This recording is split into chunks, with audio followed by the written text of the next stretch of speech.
We aren't in the mood for faff today, folks. So for those of you who clicked on us intentionally today, not only do you have an excellent taste in videos, but you also know exactly what you're in for. And to those of you on autoplay, firstly, welcome and thank you, YouTube algorithm, for bringing you here. And secondly, this is a video all about overhyped World War II tanks. So let's go!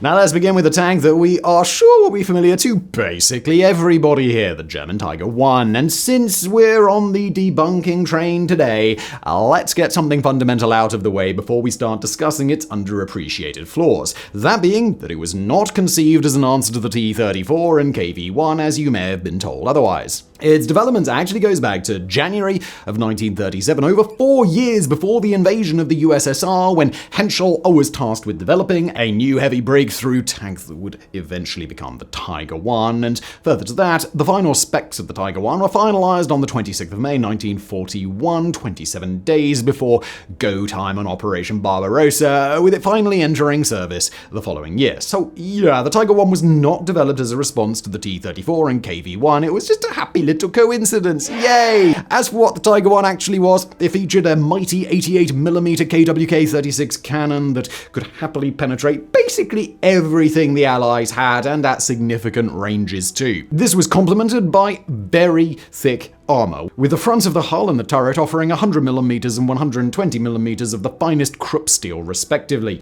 Further still, despite coming in at a portly 54 to 57 tons, the Tiger I had a decent set of legs on it, as it could easily reach speeds of up to 45 km per hour on the road and 20 to 25 km per hour off-road, basically comparable to the Allied Sherman that weighed in at a far lighter 35-ish tons. Safe to say then, this all makes the Tiger I sound like a bit of alright, doesn't it? Unfortunately, however, there is far more to a quality tank design than simply producing an impressive top trumps card. There are 1,000 other aspects of design that cannot simply be surmised with a quick recited figure or two, and instead require a nuanced explanation to fully appreciate. Now, unfortunately for the Tiger, in many of these areas, it simply fails to cut the mustard. For example, first is the fact that the Tiger I was nothing short of a logistical nightmare. Its weight of up to 57 tons meant that many European bridges simply could not take its weight, which as a result often necessitated taking a longer route to a more substantial bridge, the construction of a very substantial pontoon bridge, or wading through the river with snorkeling gear if it was shallow enough, all of which took a lot of time. Whereas the Tiger I's youngest sibling, the Panther IV, could just have popped over the bridge in a matter of seconds, couldn't it? But that's just the tip of the iceberg when it comes to the logistical issues. Because the Tiger I was not only heavy, but it was also wide, 3.56 meters wide to be precise, which is about half a meter or so wider than the loading gauge of the German railways, i.e. the maximum width a rail vehicle can be before it starts bumping into things alongside the track. Now, the wrinkly brains at Herschel did think of a solution to this problem, however, because the Tiger I was also provided with a set of thinner transport tracks that allowed it to happily squeeze onto a flatbed, but fitting them took a lot of time that a thinner Panzer IV could have spent hurtling down the tracks towards the enemy. But wait, because there's even more logistical issues to address here, because thanks to the Tiger I's heavy weight and the very large 23-litre V12 Maybach H3230 engine used to propel it up to those surprisingly decent speeds, it was also a rather thirsty beast. How thirsty, you might be wondering? Well, rounding it a smudge for the sake of a nice and easy figure, a Tiger I had a fuel consumption of 5-ish litres per kilometre on the road, and 9-ish litres per kilometre off-road. For reference, a Panzer IV tank drank about 2 litres per kilometre on road and 3.5 litres off-road. This not only necessitated for far more regular fuel breaks, with the Tiger I able to manage just over 120 miles of pure road driving compared to 200 miles on a Panzer IV, but all of this extra fuel also had to be transported to the front, necessitating a vast and complex logistical chain just to support a single Tiger I. And further still, What do you do if a Tiger I gets knocked out or breaks down? And, well, struggle is the answer to that, because actually there was remarkably little that the German army had that could actually tow one. If you were really lucky, you'd have a bigger Tiger knocking around, an armored recovery variant of the Tiger I that had its guns swapped out in favor of a whopping great crane. Failing that, the manual called for using 2 SDKF Z9 Farmo half-trucks, themselves each weighing around 18 tons. And if neither of those solutions was available, or if enemy fire around the knocked-out Tiger I was too heavy to facilitate recovery, more often than not it would just be abandoned, completely wasting the vast quantity of resources that went into its construction. And speaking of the vast resources that it took to construct a Tiger I, that is another drawback too, because it turns out that a Tiger I was so heavy, so vast, so complicated that it took over twice the amount of time to produce one as it did a Panzer IV, in addition to it being twice as expensive, with a Tiger I coming in at about 250,000 Reichmarks compared to about 100,000 Reichmarks for a Panzer IV. Such a crushing burden was this on German industry that come the war's end, only 1,349 Tiger I's had been made, as compared to roughly 15,000 Panzer IIIs and 13,000 Panzer IVs, as well as 6,000 Panthers. So yeah, we wouldn't want to condemn the Tiger I outright, as one could still argue its merits easily enough, but it suddenly doesn't look so wonderfully perfect as that hyped-up Discovery Plus documentary would have you believe. Does it?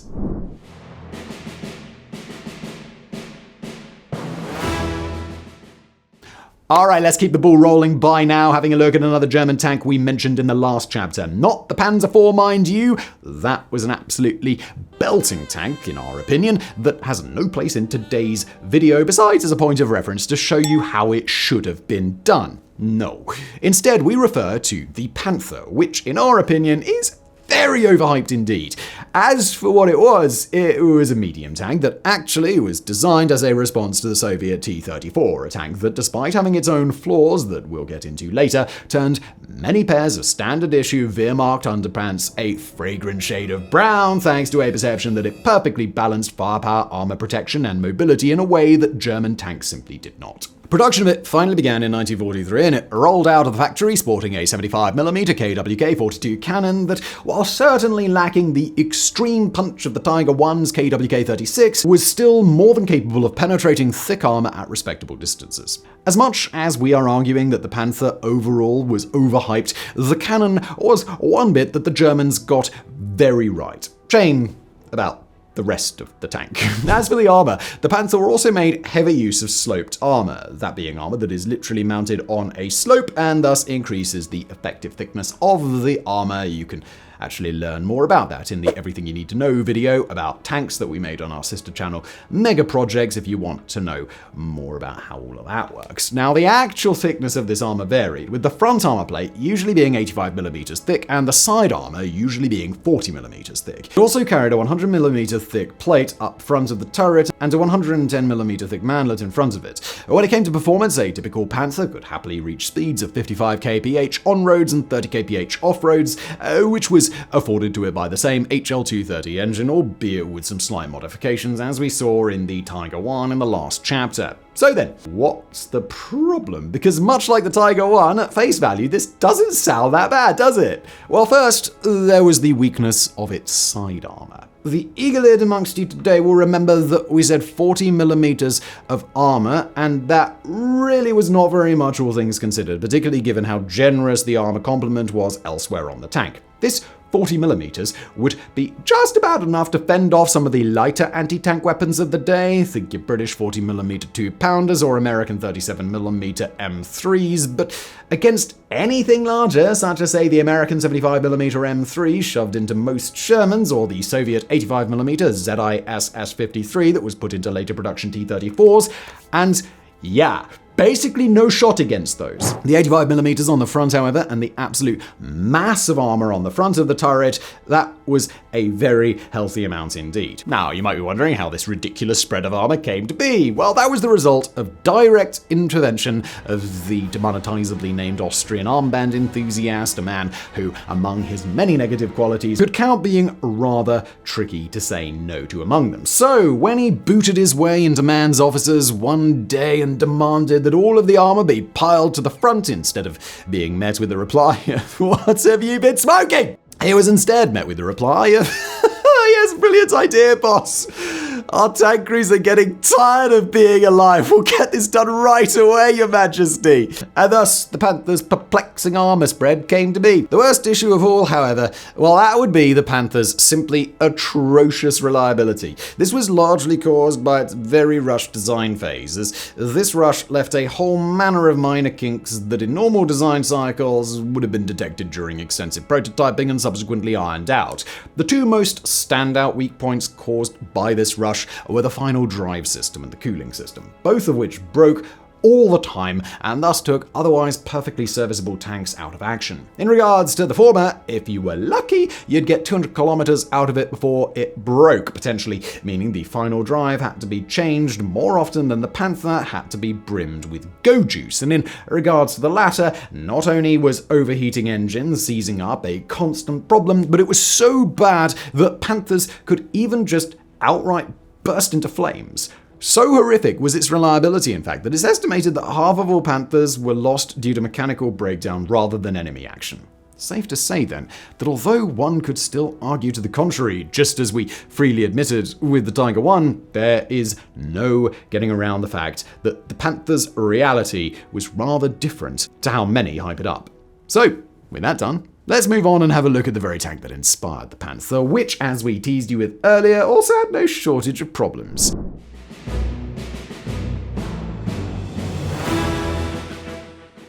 The T-34 was a medium tank in the truest sense of the word, one designed to strike the perfect middle ground between mobility, armor, and firepower. It was equipped with either a 76mm F-34 cannon on the normal version or an 85mm ZIS S-53 on the beefed-up T-34-85 version, hence the name.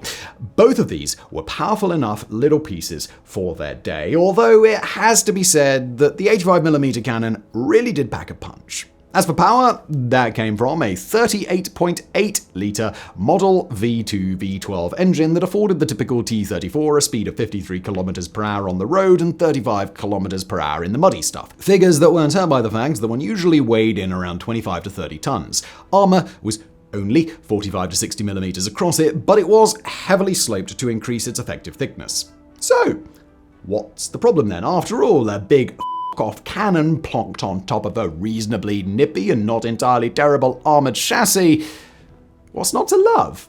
Well, the first issue was that it was made really badly, with the engine and transmission system being particularly regular points of failure.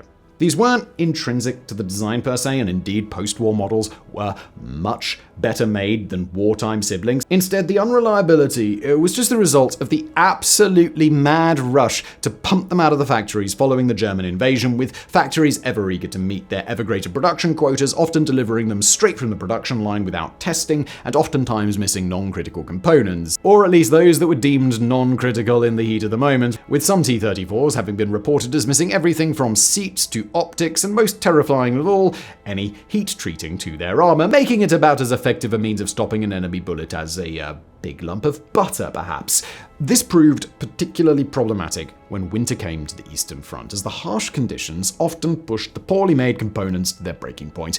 Engines, for instance, would frequently crack or suffer from fuel system failures, while transmissions would just fall to bits as the biting cold did all manner of damage, the plethora of brittle teeth within. But while those issues would all be resolved post-war, something that was an intrinsic and unfixable flaw was just how damn cramped its interior was, something that affected not just crew comfort, but efficiency in combat operations. This was the result of the heavily sloped armor. So certainly it was a well-intentioned move by the designers, but good intentions do not change the fact that it was an utterly horrific environment to have to work in, even for diddly and malnourished Soviet men. Take loading a shell, for example. Rather than a nice smooth motion from rack to breech, as the loader in a Panzer IV would have been, Soviet loader accounts near universally speak of the process being an awkward, janky, and above all else, slow one as they maneuvered themselves around the tight as a coffin interior. Another issue that would be solved post-war, but that was a monumental pain in the posterior for wartime tankies, was the gun. Because while it might have been a big boy that packed a decent punch, whatever type it was, all the other gubbins that attached to it, even when all there,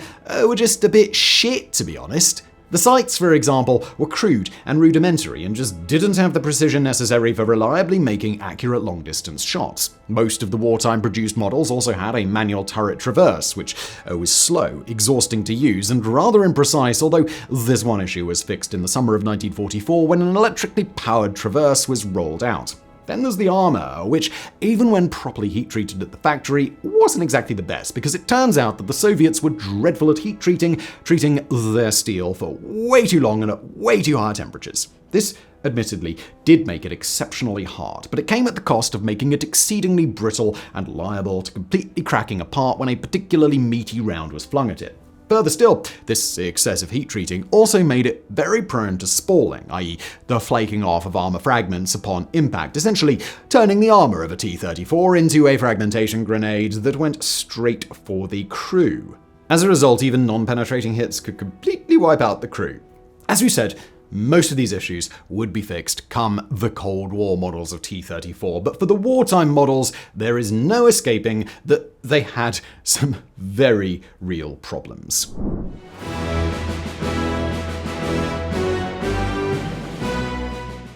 Now, we really wanted to throw in a British or American tank here for balance, but unfortunately for us, we soon found out that all of the legitimately horrific stuff, think things like the British Covenanter or the American M6 Heavy, have already been labelled as horrific by the historical zeitgeist, and thus we find ourselves with no hype to be able to tear down. And so, we find ourselves, once again, at the absolute font of the fluffed up that is German tank design. And let's have a little gawk at our first entry's younger brother, the Tiger II. Now, at face value, it may well look like we've utterly lost the plot with this entry, because when you look at its top trumps sheet, the Tiger II legitimately looks a bit like a monster, an 88mm KWK-43 cannon that could penetrate basically anything the Allies could field at 2,000 meters, armor that peaked at 180mm thick. I mean, what is not good on this beast? Now, certainly, contemporary Allied tankies agreed, as generally speaking, the mere thought of encountering a Tiger II inspired abject fear in them. And to be fair to them, they were not wrong to think so, because regardless of the flaws that we are imminently about to lay out for you, if a Tiger II put you in its crosshairs and let rip, odds are you're going home in a bag. But all that actually says is that it had a bloody good cannon. It takes no heed of the fact that because it weighed a dumbbell shy of 70 tons, its Maybach HL230 engine, which we're now very familiar with, struggled to push it up to any speed greater than 40 kph on the road or 20 kph off-road. It naturally also absolutely ruined the fuel consumption and made a Tiger I look like a Prius in comparison, but annoyingly, we can't give you an exact figure for it because the book we consulted on this chapter, Tiger I and Tiger II by Anthony Tucker Jones, fails to mention one. Instead, just saying words to the extent of, just trust me, bro, it was heavier. And of course, in addition to just the fuel consumption, whatever it was, this vast weight also brought with it the exact same ability issues as suffered by the Tiger I. And further to just that, the Tiger II's weight also created a unique series of problems for the HL230 engine because 70 tons was just too much weight for it to deal with. So overstressed was it, in fact, that transmission issues were a constant problem. So much so, in fact, that admittedly, we are hyperbolizing a bit here for the sake of making a point, but a driver could basically flip a coin every time he opened the throttle as to whether or not the gearbox would just tear itself apart. The double radius steering gear also wasn't terribly happy about the Tiger II's girth, as it too enjoyed reducing itself to scrap worryingly often. Another major problem was the significant quality control issues during production. Because the war wasn't going well for Germany in 1944 when the Tiger II was introduced, there was a crippling shortage of direly needed strategic materials, the Germans' response to which was sort of say, sod it. berate and push Tiger IIs out of the factory made from whatever crap steel they just had lying around. These steels, lacking essential alloys, big time compromised the integrity of many Tiger IIs, leaving them prone to spalling and cracking, much like the T-34s that we looked at earlier. These crap steels also didn't particularly like being welded, and so they were just sometimes totally split at the seams when fired at. So yeah, while it might have had quite the scary cannon between being an absolute logistical nightmare, breaking down all the time, and having armor that isn't actually quite what it was cracked up to be, pun intended, we think we're safe in chalking the Tiger II up as being rather overhyped.